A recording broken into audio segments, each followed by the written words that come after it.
Assalamualaikum dan salam Malaysia Madani. Bersama saya Nur Afina Dayani dalam lensa TV PSS SKST2.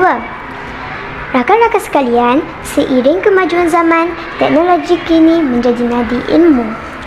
Hari ini mari kita lihat bagaimana teknologi AINS memperkasa budaya membaca di sekolah kita. Jom!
Di PSS SKST2, ilmu di hati bukan sekadar slogan.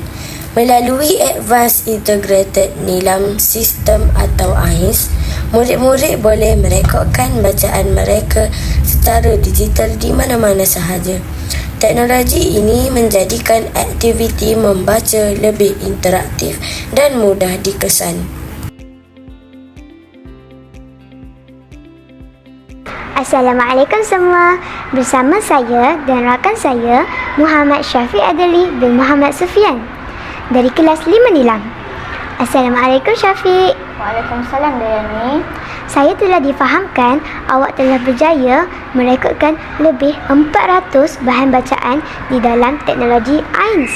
Saya ingin bertanya, bagaimanakah teknologi AINS membantu awak? Terima kasih Dayani. Bagi saya, dengan adanya sistem AINS dan gadget, saya boleh membaca e-buku pada bila-bila masa.